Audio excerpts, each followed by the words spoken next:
Welcome to the Fearless Warrior podcast. This is a atypical podcast recording, and the episode is how I became a full-time mental performance coach. The wins, the mistakes, the lessons, all the embarrassing stories. And this is an episode I've been wanting to record for quite some time. And to be honest, it's really hard for me to do solo episodes. And so I've invited some other mental performance coaches that I've gotten to connect with in various ways.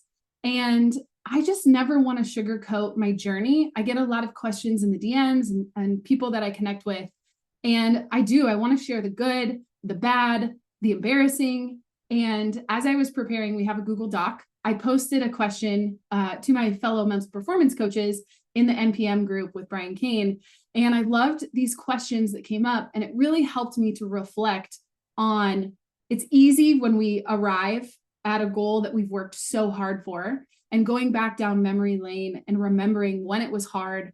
And please laugh at some of the behind the scenes. If you are a client of mine and you're in the Fearless Warrior program, or you're a one-on-one client, or you're a school that I work with, and you're like, oh, why should I listen to this episode? It goes to show that I am not immune to struggles and frustrations, and I love what I do. So today's going to be a fun episode, especially for my fellow mental performance coaches. And we have some of them here live. So I want to introduce to you, I have with me Kirsty McMillan of Elite Mindset. And we're also going to post this to YouTube so you guys can give a little wave.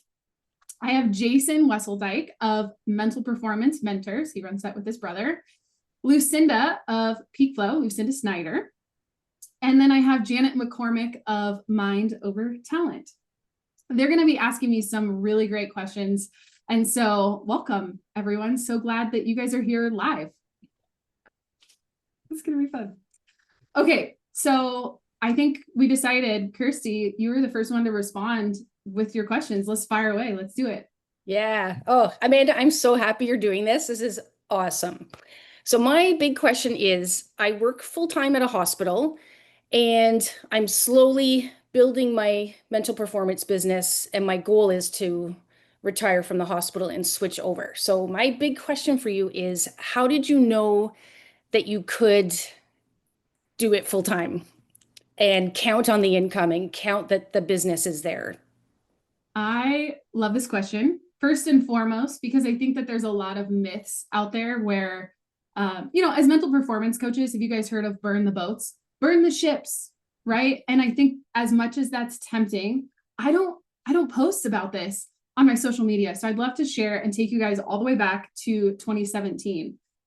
It was never a moment of burn the boats. And I'll explain my burn the boats moment and how it was the biggest mistake that I ever made. So in 2017, before I even knew what mental skills training was, I had a really great marketing job. I was young. I thought it was my I made it job, right? Like a big girl job. I made really good money. I had health insurance, which what is that now? And then my dad got sick. And so my dad was my bucket dad, my hero. And I had this realization of like, I am literally trapped in a 9-to-5. I had a graphic designer under me. I had a marketing team. I was the head of a department. And so truly, it was like, how could I have this job that I loved so much, that I was really good at, and still feel so conflicted? And so in 2018, my alma mater, my high school, a coaching job, a head high school coaching job opened up. And I thought, well, this whole time I've been giving pitching lessons, I've been coaching travel, I've been coaching all these other teams. How cool would it be if I could coach? This is what I had, before I even knew about mental performance, I thought, how could I make coaching full time? And in my mind, it was, I'm going to give lessons at night and on the weekends, and then I'm going to coach a team.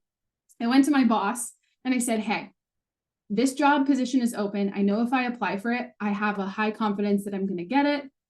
I'll come in at 7 a.m., work through my lunch, change in the bathroom. Can I leave at 3 p.m. to start practice at 4? And my boss, without even considering it, said, no. And I was so angry. I was so mad. And I had this moment of like, okay, I'm going to do it. I'm going to figure out how to do it. And at the time, I had my firstborn, who was, I think at the time, April to August, May, June, July, August, a 4-month-old. And so I thought, well, I can pull my 4-month-old from daycare. I have a couple $1,000s that I make with pitching lessons, and I'm going to make $5,000 coaching. Hallelujah. Like that's really good money. And so I will never forget this. Rhonda Revelle, the head coach at Nebraska, came up to me as I got the head coaching job. I quit my 9 to 5. She said, "You did what?" And even my athletes and my families were like, "You quit your day job to come coach a 3-month season." I had no plan, nothing lined up. I was actually a stay-at-home mom. I made it 6 months before I was like, I need more income. I'm not a good stay-at-home mom. I actually worked at the YMCA because you could drop your kid off. I was teaching 3-year-olds how to do, it was called Jump In Juniors. I was teaching them how to do Olympics. Anyway, in 2019, that following year, I applied for a marketing job. So I said, okay, I'm not too prideful. If I'm going to figure this out, I need an income to take that pressure off. And so I worked for an orthodontist doing marketing, build my resume, figure it out. The fall of 2019, I was still coaching. It was my second season at Waverly. And I just kind of kept seeing these themes of like, how do I help them with their confidence? And after losing my dad to cancer, it was this moment of like, oh, you can teach mental skills, you can teach resiliency. And so, as much as that was a really hard time in my life, it led me to discover mental skills. So I started using it, my high school girls, I started using them as guinea pigs. And it was like, oh my gosh, Lucinda's going to laugh at this. I taught them breathing techniques and I taught them how to regulate their nervous system. And Jordy came up to me and she goes, "Oh my gosh, Coach AB, it worked." And I was skeptical. It's like, okay, maybe this stuff works. So I actually sat on research for a full year before launching anything and hired a couple of grad students, was learning about mental skills. At first, it was supposed to be a workbook. Had no idea it was going to be a program. And so the other turning point, and I know that this is kind of vulnerable of me to share, but I have permission from the mom, was also working full time, giving pitching lessons, coaching a high school, and I was trying to launch my business. And every week I saw my pitching lesson girls, and one of my pitching lesson girls attempted to commit suicide. And that was my moment of like, what am I doing? I see these girls every single week. Somebody's got to help them. And so I called that mom up. I went to a business conference in the fall of 2019, and I called her up and I said, "Hey, I really want to help your daughter. I think I can help other athletes. I can teach them mental skills. I don't know how to teach it or what's going to happen. There's this thing called Zoom. We were Zooming before Zoom was cool." And then in the fall of 2019, I was standing on a beach after a business conference. I held up my phone, super shaky, and I went live on Instagram and I said, "Hey, there are these things called mental skills, and I want to teach them to your daughter. I have no idea how we're going to do this. We're going to meet for 6 weeks. If you're even remotely interested, DM me." And my first round ever of the Fearless Warrior program, I had 10 girls and 1 scholarship. So we had 11 warriors in the fall of 2019. And this whole time I have a 9 to 5. This whole time I was working nights and weekends. And I say this because it's not that I was brave or that I didn't have fears. Like, it was taking that messy action, while you're working at the hospital, while you're doing these other things. And then we all know what happened in 2020. And overnight, it was like my business exploded and I just kept launching and making it better. And then in 2021, after I had been doing it, I had imposter syndrome, which is one of the questions today. And so I signed up for Brian Kane's MPM certification program, realized that there's a whole bunch of mental performance coaches out there of like, oh my gosh, I can do this. I'm not alone. And it was the confirmation that I needed that, we're teaching the right things, we're making an impact. And then, was it the fall of 2020? I had realized that my 9 to 5, I had whittled my hours down so much that the money that I was making was barely matching my 9 to 5 income. And the night before I was supposed to put in my 2 weeks notice, my husband's car broke down. So talk about like are you sure you want to do this? Like, you're a little crazy. So it doesn't come without struggles. And I know there's a lot of stories weaved throughout that, but who posts this on social media? I don't share these stories. And so I hope by sharing these stories that like, there's been a lot of crazy moments, and thank God my husband has believed in me, because that night he's like, "You're sure you're going to do this? I now need to fork out money for a new car. We can do it." That's so helpful. I see a lot of what I'm dealing with right now, very similar stuff. So it makes me feel a lot better. It makes me realize that how easily we forget. I think it's the Yeah. same as like having kids, of like we don't forget, or we forget what it's like to have a newborn. We forget what it's like to like go through those really, really hard, grind it out. Like I used to take vlog videos in my car of like, it's not working fast enough. I'm never going to be able to quit my 9 to 5. I literally have a video at my day job in the parking lot. I'm so mad. I'm like wearing scrubs during the pandemic, working in an orthodontic office. I'm tired, and I'm like, I'm so glad I took those videos because I'll never forget the struggle. And I think Yeah. it's easy to like, you see these successful people. Someone else who's really good at this, Jesse, Yellow Tux, Jesse with the Savannah Bananas. If you have not followed his story, he documented when he had no money, he was sleeping on an air mattress with his wife, and hardly anyone was going to Savannah Bananas games. And so it's like, be unapologetic, like document the struggles, document your process. Yeah. I love that. That's a really great idea. And it also just shows how much you wanted to do it, right? Like that's a lot to deal with. Yeah, I think for me, this idea of nobody else is helping. And I think that's the bedrock of my niche is I'm here for the youth athletes, because Yeah. I've had pitching lessons and girls that I've coached that have gone on to college that don't have access to a mental performance coach, that have very tiny psychology departments. And even at, Nebraska, their sports psychologist is assigned to multiple sports. And it's like, how are we failing our kids? And so my whole mission is to make mental skills training accessible to the youth, you know? 100%. 100%. Good. Same here. I'm in Canada, and it's the exact Yes. same thing here. It's like, how can I make this accessible to people who would not otherwise have access to it? Yeah, and I think that gets rid of a lot of the imposter syndrome. And that's Yeah. why I signed up for Brian Kane's certification. Is like, Yeah. I want to make sure that I'm teaching. Yeah. So did doing Kaner's program just kind of reaffirm everything you were doing, or was there some new stuff in it for you? Oh yeah, what it really opened my eyes to is you can do this research. I had no idea how many different breathing techniques. I mean, like you can do a Right. 6-2-8 breath, you can do a box breath, you can do a belly breath. I mean, if you can do a 6-2-8 breath, you can do a 5-1-7 breath. Like learning that, and Yeah. he teaches the ball method for visualization of like, at the core of it, if you stay in education mode of like, we're always learning things. I've never stopped reading, never stopped researching. I have a story for later, and I might as well just tell it now, but I actually got called out by someone on Instagram before I got certified. And I used to teach, put your emotions aside, or like, let's reframe those emotions. And I'm sure I've deleted it since then, but it was like I have sticky note posts that I post for athletes. And it was like, you can always control your thoughts and your emotions. And now I know that that's wrong. Like that's toxic positivity. We want to allow the athlete to feel what they're feeling. You cannot reframe an emotion. And I actually had a coach DM me. Actually, he commented publicly. He's like, you're teaching the wrong thing. Please stop spreading false information. And then he DM'd me. He was like very angry and kept commenting on my posts.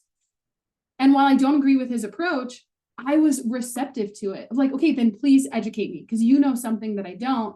And now I realize, oh my gosh, our society is telling us to not feel the feels. How often are our parents in our generation, I'm a millennial, and especially my fellow Gen Xers, we were raised in a generation of suck it up. So it's like learning those things, admitting when you're wrong. And I went and did a camp in Florida, and there was actually a dad that came up to me and he goes, I'm a licensed mental health therapist. Obviously, he's got like way more academia than me. I'm like, oh boy, here we go. Like, what did I say wrong? He actually came up to me and he said, I just want you to know that like what you're teaching is right on par. I was like, well, that's great because I've done a lot of research with CBT theory and like that's what I follow. And he goes, oh my gosh, that's what I teach, and everything you said is on par. And it's just like those moments of like, I'm not doing things maliciously. I'm going to do my research. I'm going to try to make sure that I'm teaching the right things. So And it's nerve-wracking when you see other influencers. There's a lot of influencers, especially in the softball community, that are teaching pitching, are teaching catching, are teaching some of these other things that need the education. They need to be educated. So if I can help empower more coaches, it's really nerve-wracking to like DM somebody who has way more followers than you, and you're like, hey, what you're actually teaching is spreading toxic positivity. So if we can grow the space, amen. But it's awkward sometimes. But I feel too, that's what, Brian Kane's group and what you have created is a space like this. When I first started out, felt lonely because I didn't know of others. And so I think that what has benefited me so much is, like, again, spaces you've created and like that I found through Brian that helped us share these thoughts and ideas and begin to develop a much deeper understanding of not only the things that, again, we've seen in real life that we have studied, but then how it applies across the board, literally across borders. And that's been so strong. And so these questions, you being willing to share your story, to talk about the hard times and those pieces, I think resonate with so many people. And for me, this question actually came from Paige Frazier in the group, but I know I asked you the same question 13 months ago. That was just, what were the first steps that you took when you were finding clients and you were building your business? And what did you think about, and what kind of like marketing strategies did you use, and what things failed, and, what did you learn from them, and how did you get going again? Yeah, I love this question. So shout out to Paige Frazier and shout out to Janet. I love that you're here. I think what we forget is the power of our immediate circle. And when I first started, I charged the same amount that I was charging for pitching lessons, which I think at the time was $30 a session, which apparently in the realm of the softball world is really cheap. I'm from Nebraska, so don't discount your current relationship. So if you coach, you have coaching friends, you have your circle of families that if you come to them and say, hey, I'm here to provide value, how do you provide value with the other things that you're doing? Of like, I'm going to teach your daughter how to play lacrosse and field hockey and how to pitch and how to hit and how to paddleboard and all of these things, that if I can teach them the physical side and I can educate parents on the mental side and I can show that value, I just started showing the value. And for the first year of my business, I was terrified to launch. I sat on the research for a year. I had a newborn. I was coaching. I just didn't have time to launch anything yet. I selfishly just started providing value on my Instagram. My Instagram is my main platform that I've grown, which is wild to me. And so the first thing is who's your connections and who's your contact? And don't just go to your contacts and say, buy my stuff. Nobody wants to buy your stuff. They want what your stuff can give them, the value. And so I would just encourage you, this is a really great exercise. We do this in the mastermind, is I just want you to make that list. And you'd be surprised at how many coaching connections you have. And some of my greatest clients used to be people that I hated is a strong word, but like I was a competitive coach. And one of my school districts that I've worked with, we were in the same conference and we hated playing each other. Like we had this like mutual rub of like, I want to beat you.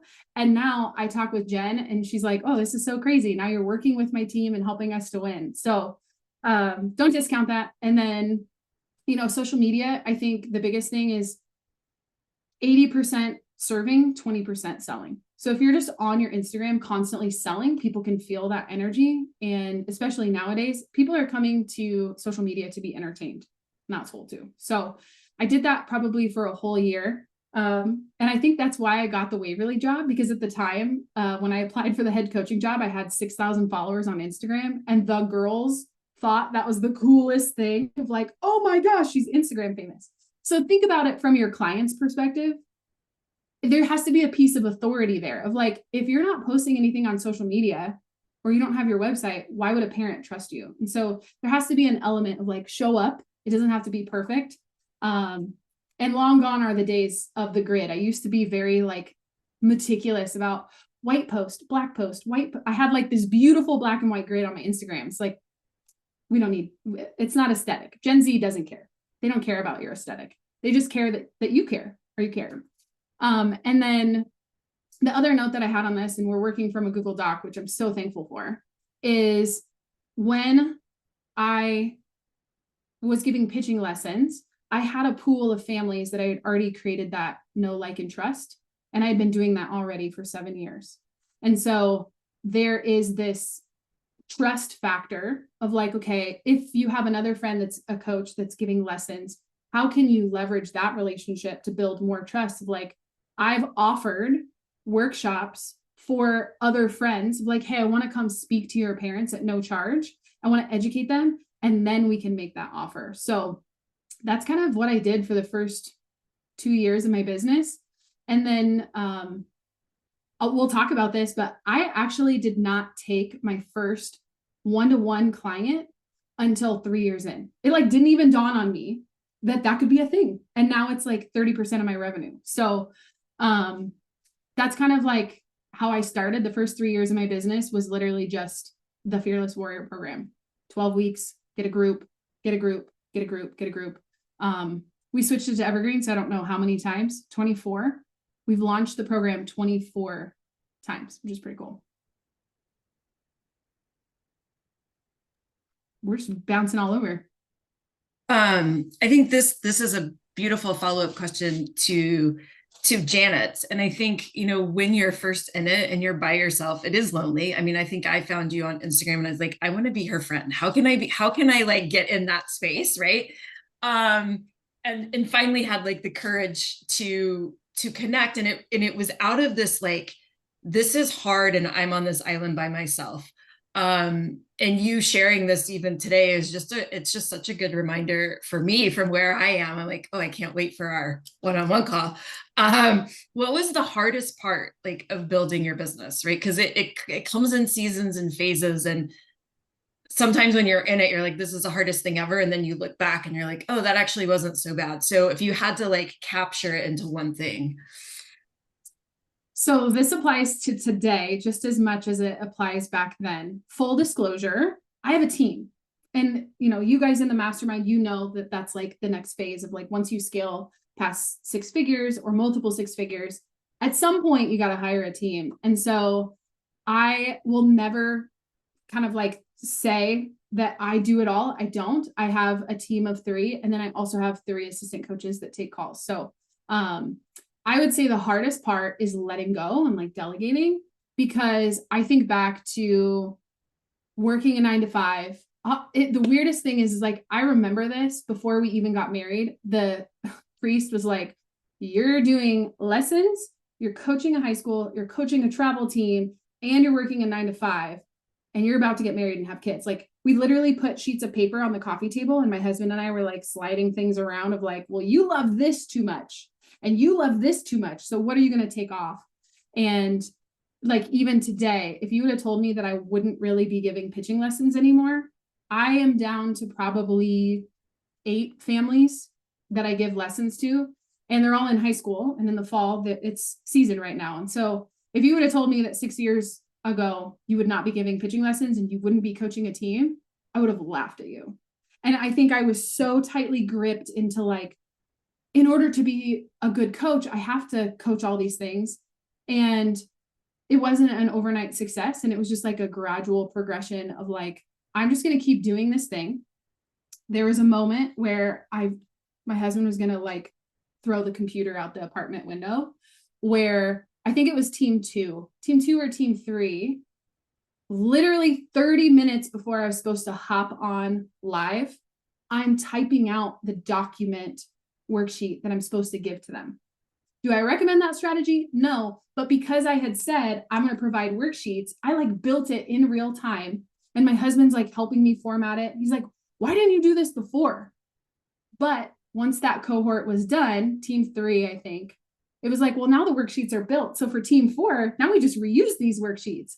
And so I just have always had a hard time like trusting somebody else to do it as good as I've done it. And so, and I coach clients one-on-one on this in the business too. And, you know, I hope Charlie hears this episode and laughs at this, because when you get to a point where it feels like I have to create the program, I have to serve the program, I have to take these Zoom calls, I have to record the podcast, I have to record the replays, I have to manage all of my social media. Once you build some of those assets, and Lucinda and Janet, you've experienced this, once you build those assets, it will never be that hard again.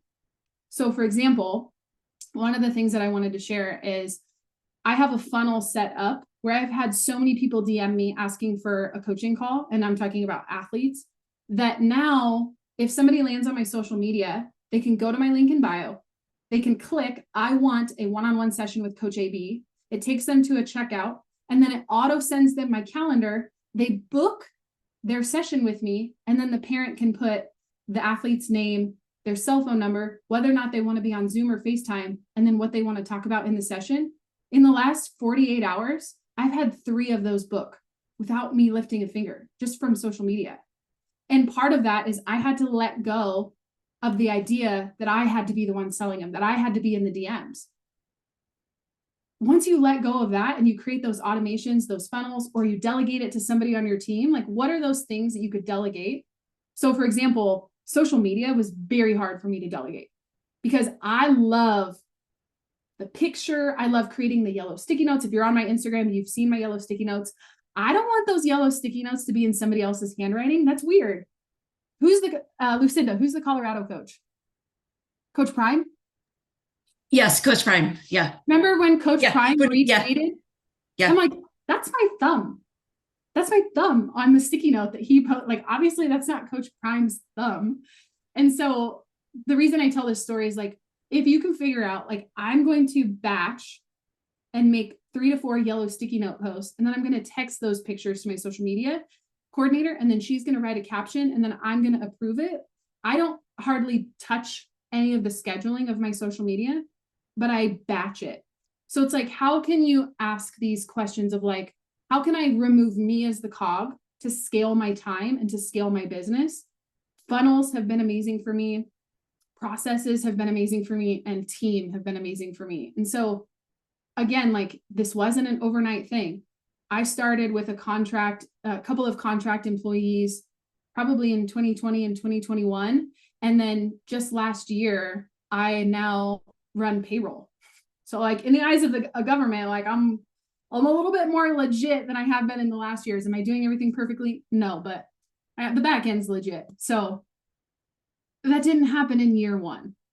But now looking back, it's like, okay, well, now how can I automate more? And there's so much more that I could probably automate with. Geez, my team uses ChatGPT more than I do. They like ChatGPT, like this podcast episode. My team will put the transcript into ChatGPT and find the sound bites. And then what you see on social media, my team does that all. I don't even lift a finger, which is like so cool.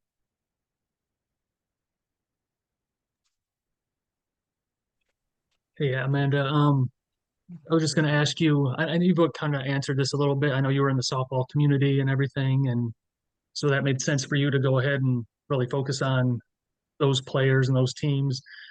For coaches starting out, like me and my brother, we've had the opportunity to work with a few high school and some middle school teams, and we're just kind of going wherever we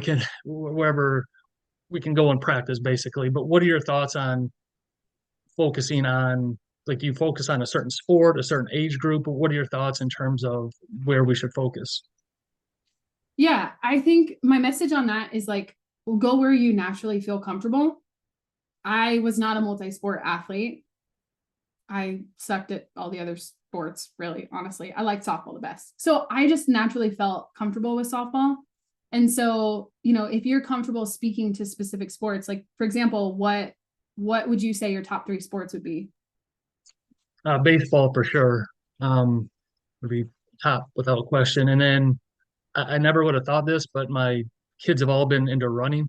So like cross country, which that's been kind of a challenge because it doesn't have a lot of the stops in it that a lot of the other sports do to kind of mentally reset. So that's something I've been kind of working on with some different runners. So, and then probably basketball would be third. Yeah. So based on those 3, if you were to say, hey, we're going to hone in, we're going to throw a target at baseball, what happens is if you work with one high school, it's so much easier to go to another high school and say, hey, I'm working with Ralston baseball. I'd love to help your program. You can start to kind of create a name for the name in your space. And what I've realized is just simply by showing up and serving, one of my largest contracts to date, I started with the softball program because her daughter, the head coach's daughter, had gone through the Fearless Warrior program. Didn't even know it because I didn't realize the last name. Then she contacted me and said, hey, I want you to come speak to my softball team. Worked with her for 1 season. Then the next season, she brought me in more. I think I went 3 times. And then the next season, the basketball team, it's a small school, the basketball team, the volleyball team, the cross country team, they were all like, what are you doing? Because they made it to the state tournament after 3 years of working with them, or technically 2. And in the 3rd year, all these other teams started asking, now, am I going to turn them away? But if I said, hey, I don't necessarily know basketball, but I know mental skills, I can do for the basketball team what I did for the softball team. What really created that authority is like, I knew that I could help the softball team. And so if you can start to throw a target and say, okay, we love working with baseball teams. If as a byproduct, other teams come to you, you're not going to turn them away, but you're really going to speak to the baseball athletes, baseball families that like, I get you. I know you. By the way, I played your sport. And that's huge with Gen Z. Gen Z want that relatability. They care about that relationship. And so, Jason, honestly, I would just really try to hone in and say, like, we really serve these sports. And then, you know, as a byproduct, I work with a basketball player and a soccer player, and I feel really dumb because, and again, like if my clients listen to this, you know exactly who you are. I have a basketball stud and a soccer stud, and they're going D1. I know it. They're in the recruiting process. And on calls, they're explaining to me like what a wing is and what, you know, what a PK is and like all these things. But what that gives me is a connection point of like, I'm not your coach. I'm not writing the lineup. I just care that you get to succeed and love your sport. And that's been really eye-opening for me, where Jason, honestly, I would have said, stick to a sport, don't coach any other sports. But that's just been my experience of like, yes, mental skills transfer to all sports, but if your marketing speaks to all sports, it's going to sell to no one. So just because your marketing is honed in doesn't mean your client base has to be honed in. Gotcha. Makes So a lot of sense. Even in like Facebook groups, like there's a softball mom Facebook group and a couple of other Facebook groups where I just go into those Facebook groups and answer questions for parents that are struggling. I'm not selling. I'm just answering questions and saying, hey, she might need a break. She might be facing burnout. Have you discovered mental skills? And like, I'm giving away really good advice. And then as a byproduct, I've become known in the softball play space as like the go-to for softball. It's also helpful. So, let's see. Jason, you have another awesome question that we had in the Google Doc. Packages. Yeah.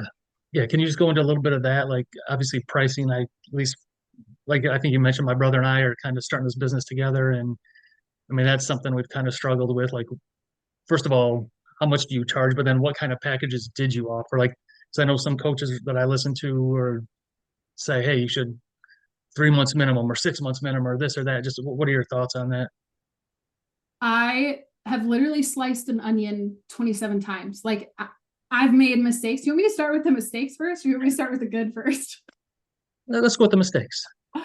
One of the worst things I ever did is I sold it. Do you guys know what AR is? Accelerated Reading Program. It's like a reading curriculum. Yes. Yep. So it was a school district, and I was like, okay, how many athletes do you have? And then we're going to price it per athlete. The number was astronomical. And they're like, why would we pay this? They ended up paying it. And then it was a nightmare because I now had all these athletes in my system with school emails that were getting flagged as spam. So I couldn't even email them when the Zoom calls were.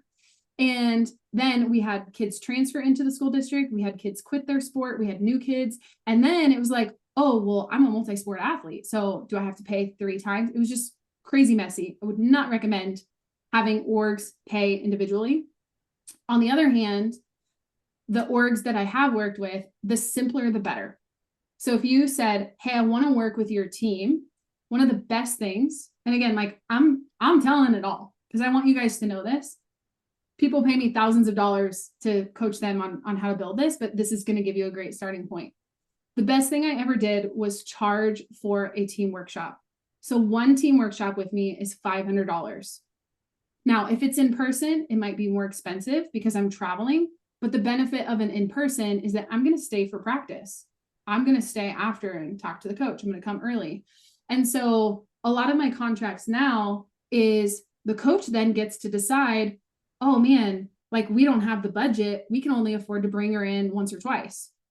Some of my other schools who are really hungry for it and have the budget for it will say, like one of my schools that I work with, I come in 6 times. So I'm touching the team every other week. I have that touch point with them where we do a preseason, then we do a right after tryouts happened, then we do midseason, right before postseason, and then we save one for postseason. Now I feel like I'm an extension of the coaching staff. And then that's a really juicy contract that I can renew every year. And if they say, hey, we don't have the budget to do 6, but we could, maybe we only need 1 to 2 this year. It then becomes a relationship versus, hey, here's my package, right? And I think also as a benefit to you is what you're in for as far as time commitment. 2 years ago, I was probably traveling 3 to 4 days a week and was charging $500 and was not charging for travel and then also going to their games.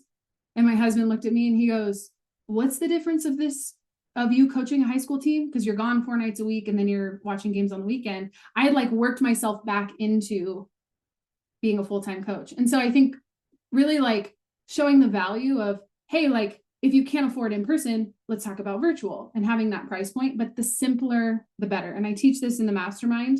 Do not give them more than 2 pricing options.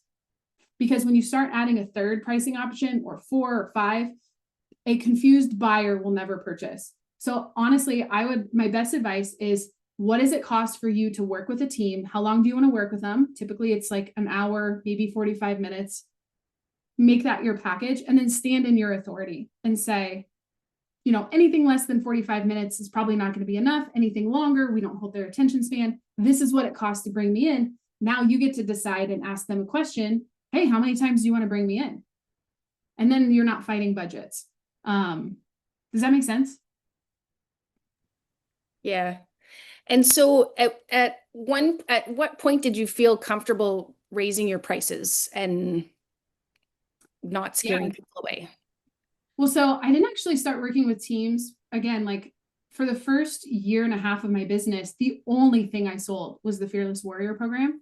So I can answer that 2 ways. With the Fearless Warrior program, it was $179 for 6 weeks of Zoom calls. And so that's about $30 a session.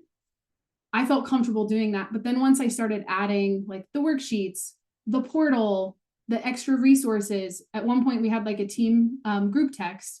When you can start to show people the value, then it alleviates my imposter syndrome of no, this is worth it because I know that I can get them the transformation. And then as you start to get more testimonials, that's also going to show the value. So the Fearless Warrior program, as it stands today, I've got, my names on the board. On a sale or in a promo period, they can get access to 3 months for $300 or lifetime access was $500. So I'm right in that sweet spot of think about the price objections that you might also face in the softball world. A bat, which is insane, is $500. And so if a parent is posed with that choice, they don't have a choice. They have to buy their daughter the bat. You can't play lacrosse without a lacrosse stick. You can't play field hockey without the field. You have to have the bat. And so time and time again, if they're presented between choosing, they're not going to choose the mental skills program for $500 unless you can show them the value is worth more than the physical bat. Now, keep in mind, my worst launches, I'm sobbing my eyes out because I've paid for Facebook ads. My worst performing launches are in January. After doing this for 6 years, I know now why, because that's when their dues are due. All of these families are literally right after Christmas, they're chunking out thousands of dollars in dues. It's we are not launching in January anymore. So it's know your audience, know what they're already spending, and then can you show them that value? So the $500 offer of the program, when we increased it to lifetime access, we sent in Jana. You guys have seen the behind the scenes of this is they don't know what they don't know. And so if you're trying to show them you get lifetime access to a mental performance coach, if they've never said yes or experienced my coaching, that means nothing to them. And so if I can lower that price and say, hey, work with me for 3 months, which we're changing our marketing to 90 days because people want results. They don't want access to all your knowledge. They want point A to point B. How can you help my daughter? I can help your daughter in 90 days. Is that worth $300 to you? And our next launch that's coming up, I'm so excited because it's very simple. Yes or no. Do you want me to help your daughter? Here's how I can help her inside the Fearless Warrior program. And as it stands right now, 6 years later, I'm back down to closer to $200 and I'm really happy with it. So that's where I'm at. As far as teams go, Jason, I don't think I started out $500. I think a Zoom used to be like $250 or $300. But again, like as you get better at what you do, I think here's another benefit for everyone listening and everyone on this call. What I have loved about creating a community of talking with other friends and other mental performance coaches, I have spoken with friends that have contracted with UCLA. I've had friends that have contracted with Florida. I've had friends that have contracted with huge corporations. And what you start to realize is if we can all elevate the space, there's a going rate. And if we undercharge, people aren't going to perceive the value to the point where we've seen it in our mastermind. There's a myth out there of like, don't charge anything, get your feet wet, don't charge anything. I don't agree with that because what happens is the word gets out of like, oh, she's going to go talk to your team for free. They're not going to value what's free. And then when they refer you to their friends, they're going to be honest with their friends and they're going to tell them, oh, I didn't have to pay for this. So you're going to run up against that if we don't charge any money. And then if we don't charge enough, people are going to perceive you as, well, does she really know what she's doing if she's not charging enough?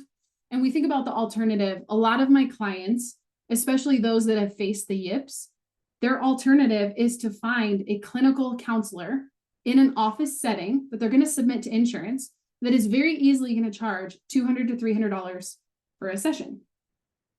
And so my advice to you guys is when you start to understand that we're elevating the profession as a whole, it's okay to charge for your value. Now, if you're starting out, I'm not saying you have to charge $500 or $125 for a session, which I do half-hour sessions. How can you provide that value? So instead of charging $200 to $300 for a session, I can get a lot accomplished in 30 minutes. I can get that price point down without sacrificing a full hour of my time. Again, I'm working with 10 to 12-year-olds is my sweet spot. So there's like a lot of nuggets in there for you guys of like, I've had the imposter syndrome. I had no idea what to charge. But now, after creating this community, I think there's something really beautiful about being transparent. And that was my whole goal of this podcast today is like, I'm going to have clients that are going to listen to this. And I want to be transparent around pricing. And I think the more transparent we are, I think we have more confidence in what we're charging.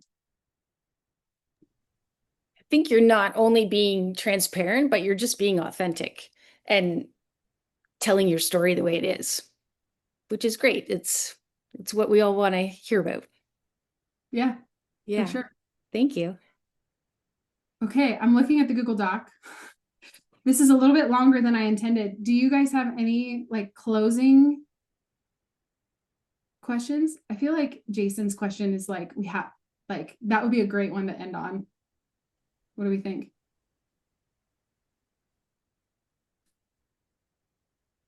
Should we go for it? Jason Swick, thank you for this.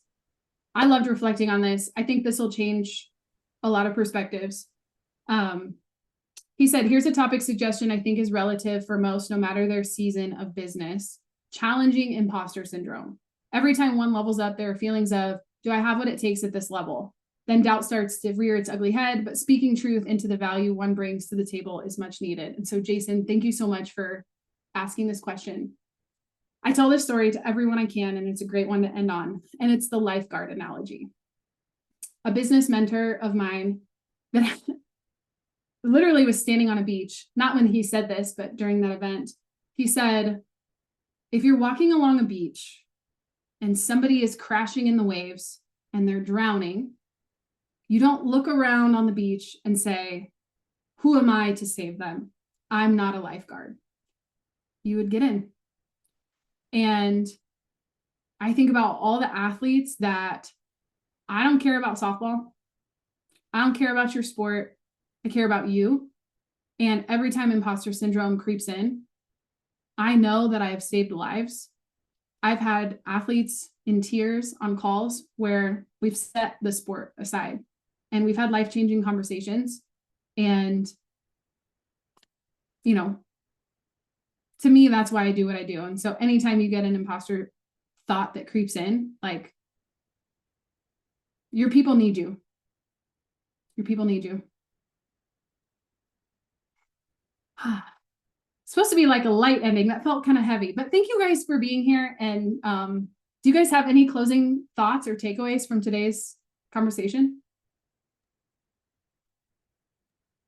I think it's really easy to think that other people that are further along in the business, like, don't have these struggles.